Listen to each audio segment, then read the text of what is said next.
के मुताबिक पिछले 24 घंटे में कोरोना के 1 लाख से अधिक केस आए हैं।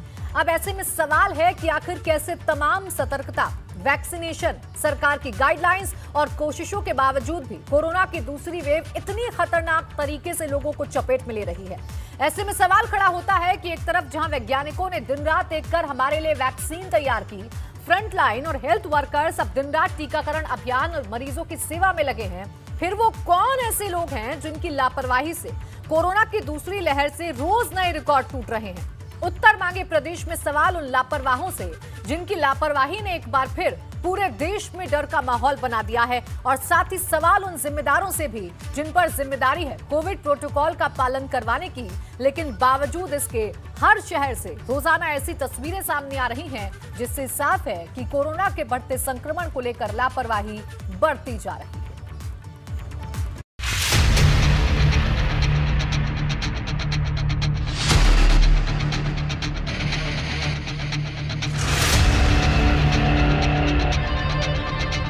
शहर दर शहर बढ़ती लापरवाही का नतीजा है कि पहली बार 24 घंटे में संक्रमितों की संख्या 1 लाख के पार चली गई।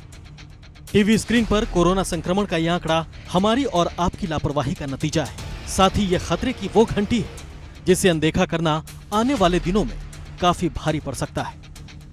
पिछले करीब 2 हफ्तों से कोरोना का आंकड़ा बेहद डराने वाला है, जिसने सरकार की भी चिंता बढ़ा दी है। पीएम ने रविवार को आला अधिकारियों के साथ बैठक की। सोमवार को सीएम योगी ने यूपी के अधिकारियों के साथ बैठक की। बैठक में सीएम योगी ने अधिकारियों को निर्देश दिए। देश के कई हिस्सों में मिनी लॉकडाउन लग गया है, कई इलाकों में कंटेनमेंट जोन बना दिए गए हैं। कोरोना की दूसरी वेव को जानकार भी बेहद खतरनाक मान रहे हैं। ऐसे में वैक्सीन आने के बाद जो लापरवाही दिखाई गई, उसने संक्रमण के खतरे को और बढ़ा दिया है। हालांकि कोरोना संक्रमण के बीच वैक्सीन से एक नई आस जगी है, लेकिन मेडिकल एक्सपर्ट्स का कहना है कि 60% से अधिक आबादी के वैक्सीन लगने तक कोरोना का खतरा बना हुआ है। सीएम योगी ने भी आज लखनऊ के सिविल अस्पताल में कोविड वैक्सीन लगवाई और लोगों से भी वैक्सीन लगवाने की अपील की। मेरी बारी जब आई तब मैंने अपना वैक्सीन लिया, और वैक्सीन के बारे में जो अब तक के परिणाम आए हैं कि पूरी तरह सुरक्षित है, हमें इस पे विश्वास करके इस वैक्सीन को उस हर व्यक्ति को जिसका नंबर आता है वह इसको लें। तो वैक्सीनेशन का जो कार्यक्रम पूरे देश के अंदर चल रहा है, अगर सभी लोग अपने अपने पारी के अनुरूप इस वैक्सीन को ले लेंगे तो यह एक सुरक्षा कवच प्रदान करेगा। अब ऐसे में कोरोना से जारी इस जंग में हमारी सतर्कता ही इस महामारी के खिलाफ सबसे बड़ा हथियार है। Bureau report, ABP Ganga.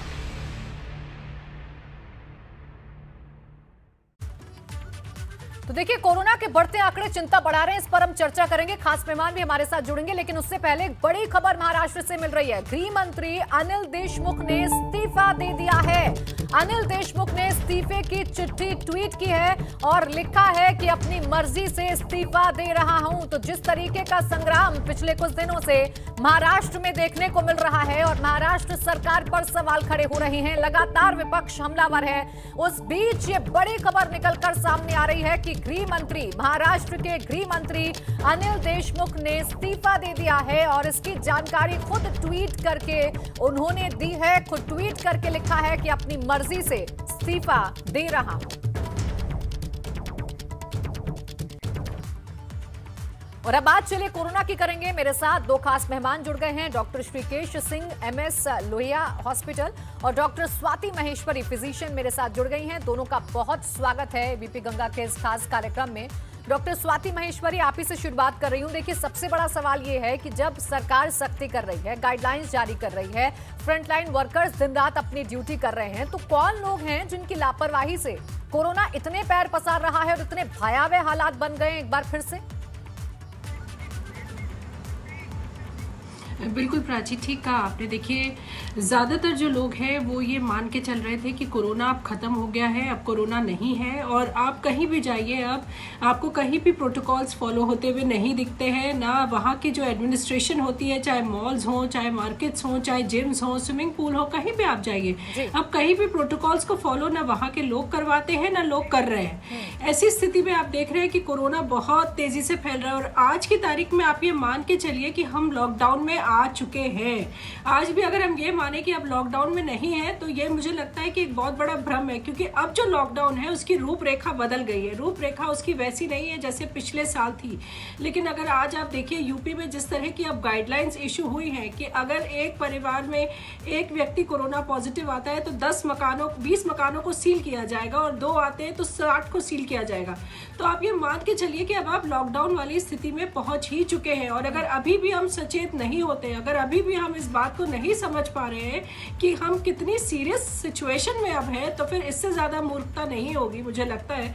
तो अब बहुत ज़रूरी है कि हम लोग अपना जो हमारा अलर्ट लेवल है उसको बहुत हाई करें और बहुत संभल के चले। ये मान के चले कि लॉकडाउन लगा हुआ है, हमारे ऊपर अंकुश है, और हमें अब सोच समझ के ही कदम रखना। और जिस तरह से हमने लास्ट ईयर कोरोना को हराया था, हम फिर से हरा सकते हैं। ऐसा नहीं है कि ये बेलगाम घोड़ी है और दौड़ती ही चली जाएगी और हम इसे कंट्रोल नहीं कर सकते। हम कंट्रोल कर सकते हैं अगर हमारे अंदर मंशा हो और अगर हम लोग करना चाहें। लेकिन वो जो एक हमारे अंदर जो एक कॉन्फिडेंस है वो कम हो गया, और साथ में जो एक लापरवाही है ये आ रही है। ये दोनों ही चीज़ें अगर हम नियंत्रित कर ले तो मुझे लगता है कि हम फिर से इसको कंट्रोल कर सकते हैं। लेकिन उसके लिए हम सबकी सहभागी बहुत ज़रूरी होगी। हमें प्रशासन देखिए कड़े कानून लगाता रहेगा अगर हम लोग लापरवाही करते रहेंगे, और ये हमारी अपनी वजह से ही होगा कि सरकार को मजबूरन ऐसे कदम उठाने पड़ेंगे, क्योंकि फिर कोई तरीका सरकार के पास भी नहीं रह जाता है। क्योंकि हमारा हेल्थ केयर सिस्टम जो है वो चरमराने लगता है, उसके ऊपर बहुत प्रेशर आ जाता है। और आप देख ही रहे कि अब मृत्यु दर भारत में बढ़ रहा है। पहले अगर आप देखें तो इतना मृत्यु दर नहीं था, लेकिन जैसे जैसे रफ्तार बढ़ी है मामलों की, वैसे वैसे मृत्यु दर भी लगातार बढ़ रहा है। तो यही समझना लोगों के लिए बहुत ज़रूरी है। हम अक्सर ये सोचते हैं कि ये वायरस घातक नहीं है या सिंपल वायरस है या हल्की फुल्की वो जो लापरवाही अब लोगों के मन में आ रही है मामलों डॉक्टर स्वाति, कहीं ना कहीं उस लापरवाही को खत्म करना होगा, वरना बहुत ज्यादा बुरे हालात पैदा हो सकते हैं, बद से बदतर हालात हो सकते हैं। वक्त रहते संभलना होगा। डॉक्टर श्रीकेश, अब सवाल ये है, जैसा कि हम लगातार चर्चा कर रहे हैं कि लोगों की लापरवाही की वजह से ये जो कोरोना वायरस है वो फैल रहा है, लेकिन इस बार की जो सेकेंड वेव है वो ज्यादा खतरनाक कही जा रही है और ज्यादा तेजी के साथ फैल रही है, ऐसा कहा जा रहा है। तो ऐसा क्यों है? ऐसा क्या है इस बार की सेकेंड वेव में अलग पहली वेव से, जितनी तेजी के साथ ये फैल रही है? देखिए प्राची जी, जिस प्रकार से हमने फर्स्ट वेव का सामना किया, तो आम जनता को ये लगने लगा कि वो एक ग्रेजुअल प्रोसेस था, ऊपर तक गया, फिर परसिस्ट किया, उसके बाद धीरे धीरे नीचे आया।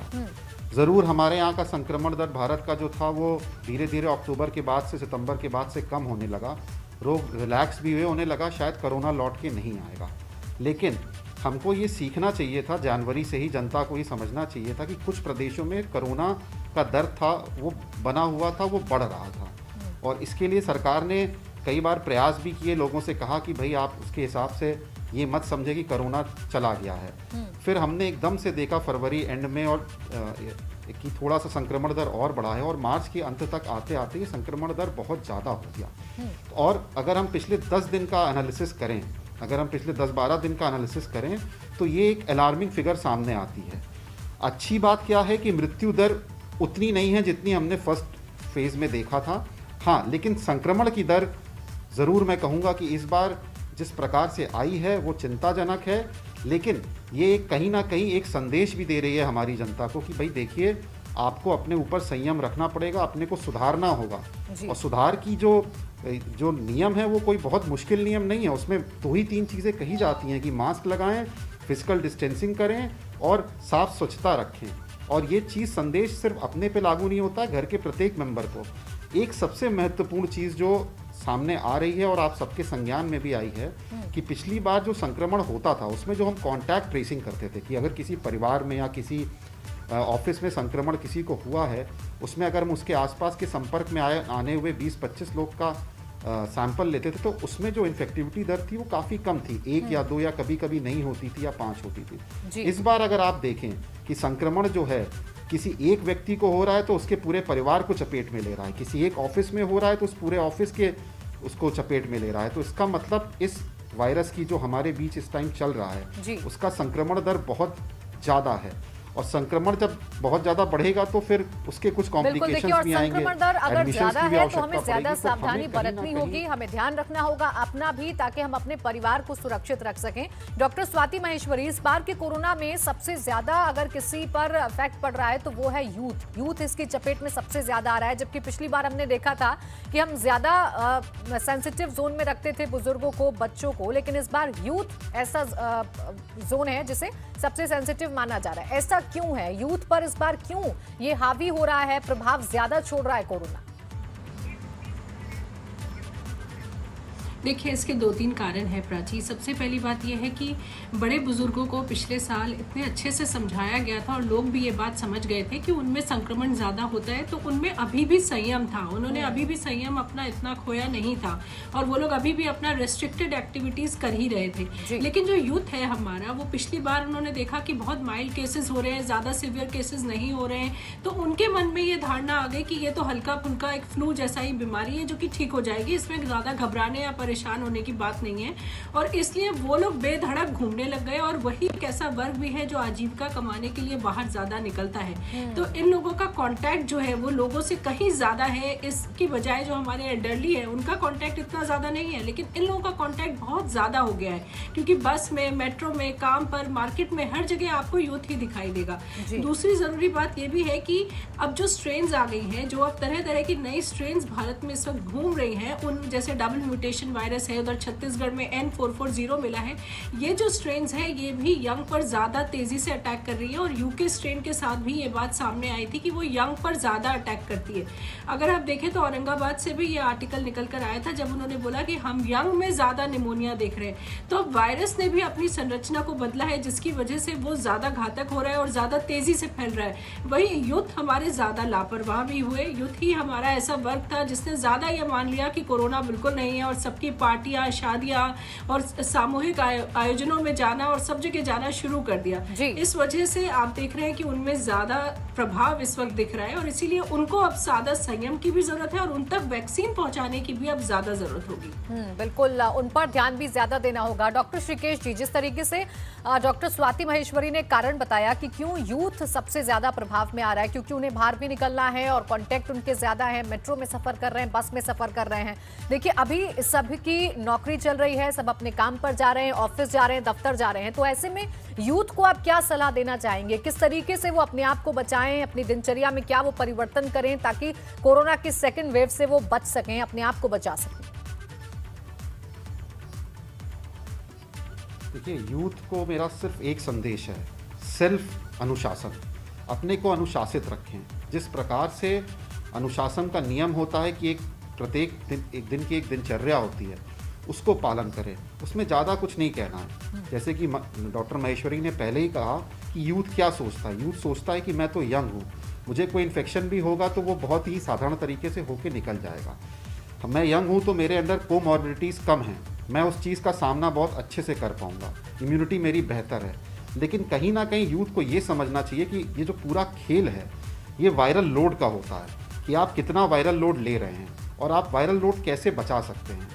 बहुत ज़्यादा वायरल लोड लेने पे बहुत ही स्वाभाविक सी बात है कि आपकी इम्यूनिटी कितनी भी बेहतर हो, कहीं ना कहीं वो कॉम्प्रोमाइज़ होगी। जैसे कि किसी भी चीज़ का अत्यधिक सेवन नुकसानदायक होता है। सिंपल सा आंसर है इसका। इसीलिए यूथ को ये समझना चाहिए कि हमें अनुशासित होना है, अनुशासित नहीं होंगे तो दिक्कतें बढ़ेगी। और साथ ही साथ यूथ को ये अनुशासन के लिए क्या ज़रूरी है, एक ही चीज़ हमेशा कही जाती है, मास्क लगाएं। मास्क लगाएं, और मास्क भी लगाने का एक तरीका है। संक्रमण जाएगा कैसे? आपके नाक के रास्ते से, मुंह के रास्ते से, सबसे कॉमन रास्ता यही है। तो अगर आप मास्क लगाए रहेंगे तो आप कहीं ना कहीं उस चीज़ को बहुत काफ़ी हद तक रोक पा रहे हैं। दूसरा, साफ़ सफाई। साफ़ सफाई के लिए ऐसी आवश्यकता नहीं है कि हम ये कहें कि भाई हर व्यक्ति अपनी साफ़ सफाई रख सकता है। जिसके पास 2 जोड़ी कपड़े, 3 जोड़ी कपड़े भी हैं, वो भी अपने को रख सकता है कि आके उसको धो के कल अगले दिन दोबारा पहन सकता है। और हाथ धोना, जिसके लिए सरकार हमेशा कहती है, वो तो एक बहुत ही कॉमन प्रोसीजर है।